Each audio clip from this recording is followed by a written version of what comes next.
All right, y'all. We're gonna make this one really quick. I don't know if you guys know about Roland Martin, but he's talking about how they are now starting to target Haitians in America with this ICE thing. ICE is now going to be it's going to be moved from Mexicans to Haitians. You're going to see some of the same thing: concentration camps, how they're deporting them, and supposedly they're supposed to be deported to Haitian, but just like we saw with the Mexicans, some of those people can be deported to another slave type concentration camp. And in my opinion, I think that's where a lot of them are going to be going. And here's the other part of it is that it's hard, even like with all you have is racist people with ICE, it seems like, and they didn't take the time to figure out who was actually legal Mexicans or illegal Mexicans. So when you're dealing with black and how they say we all looking like, how hard do you think it's going to be for them to differentiate from a Haitian with dreads or somebody uh, black with just dreads? So this is a big thing, y'all. So we're gonna watch a little bit of this video. I want y'all to tell me what y'all think and leave your comments because this is really important. Trump when it comes to deporting Haitian and Syrian immigrants. In a 6-3 ruling, the court overturned a lower court decisions and sided with the administration. It could affect more than 350,000 Haitians and 6,100 Syrians working and living legally in the U.S. under temporary protected status. Nearly 1.3 million people from 17 different countries are currently in the U.S. under temporary protected status. And immigration activists warn that today's ruling empowers Donald Trump to target even more of these people. Andrea Flores, founder of Securing America Promise and former DHS and White House advisor, joins us right now. I'm glad to have here, Andrea. This is obviously devastating. And these are people who came here due to humanitarian crisis, and Donald Trump wants these folks out. And let's be real clear, Donald Trump wants black people and people of color out. They welcome white other parts of the world. They absolutely do. I mean, the racial animus issues in this case, it was very clear that the Supreme Court did a very shocking thing and essentially discarded any evidence that President Trump had been racist against Haitians, despite all of the statements that most Americans have heard him say about the Haitian American community. And this decision impact Haitians and Syrians. It could actually open the door for up to 1.3 million immigrants who are here legally to lose their status. And it will allow President Trump to take it away without courts being able to review it. So it is a devastating decision. And to exactly your point, it is targeting immigrants who are from countries that the president has openly called undesirable and has made many derogatory remarks about. So it's a really, really sad day for the country. And of course, you have folks who are running for office who understand the implications of this decision. One of the Republicans who is on a very tight, leash when it comes to his district is Mike Lawler.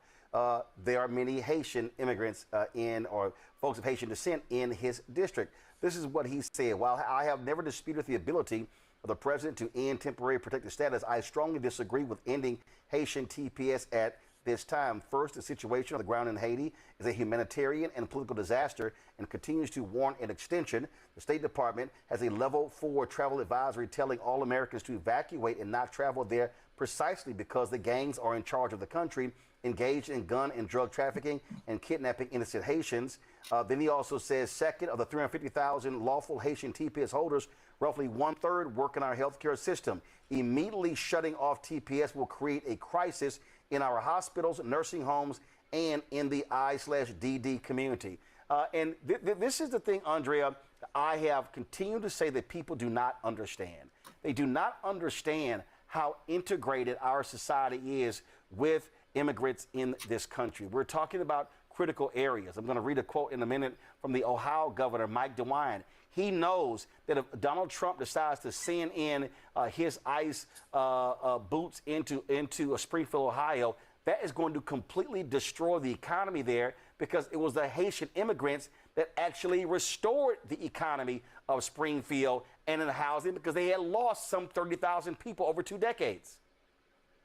That's right. I mean, this decision is devastating for the economy. It's going to hurt the construction industry, the healthcare industry. It's going to make the cost of living crisis much worse because TPS is a type of immigration policy that Americans generally support, right? Immigrants come forward, they're vetted, and they work legally and they fill jobs that other Americans cannot fill. So if I'm a business right now, I imagine that I'm suddenly wondering, do I have to fire my TPS workers?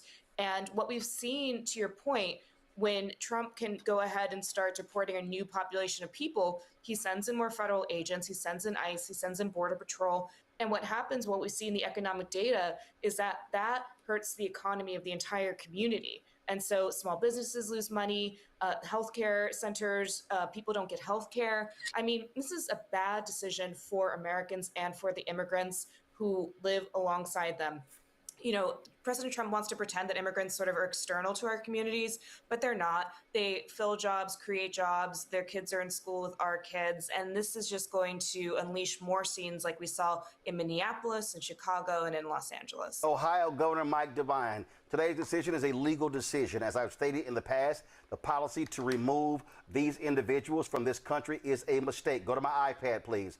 As a result of today's ruling, the over 10,000 Haitians who have been living in Ohio, mostly in the Springfield area, legally through TPS, will now be here illegally and will be subject to immediate deportation. This also means that while these Haitians were working and contributing to our community and economy yesterday, it is now illegal to employ them. The situation in Haiti could hardly be much worse. The violent gangs run most of the country, the government barely functions, and the economy is in shambles. Further, our federal government has an advisory against traveling to Haiti, and our Federal Aviation Administration prohibits U.S. carriers from flying there because of the danger the planes are being shot at by the gangs. But more importantly, changing the immigration status of these individuals is not in the best interest of the United States nor Ohio. And Andre, I'm telling you, you're going to be more red state governors who are going to wake up and realize, we're screwed if all of a sudden they start shipping these folks back. That's right. I mean, how many businesses, like I said, are going to have to fire workers that they've trained and hired? And we know that many of these workers are in states like Springfield, Ohio. The reason that Haitians were able to revitalize the economy of Springfield, Ohio, is they filled jobs that Ohio businesses couldn't fill without them. And so I really fear for the Haitian community, because just think about the violence and the overreach we've seen from ICE. And Governor DeWine is exactly right. I mean, President Trump is going to be at odds with so many different parts of his party. And whether that is, CEOs, corporations, nobody wanted TPS to end this way. Only Stephen Miller, only President Trump in this White House. I mean, mass deportation is a bad policy for the country. And really, this is on Congress now to step in, and it's on the Senate to pass a bill that passed out of the House that would actually provide status for Haitian TPS holders. But of course, the pressure campaign has to move to President Trump. He has to know he needs more statements like from Governor DeWine, because as long as he listens to Stephen Miller, he'll keep making bad decisions on immigration that hurt our economy. All right, then. Andrea Flores, we appreciate it. Thanks a lot. Thanks for having me. Folks, let's go to our panel. Dr. Greg Carr, Department of Afro-American Studies at Howard University.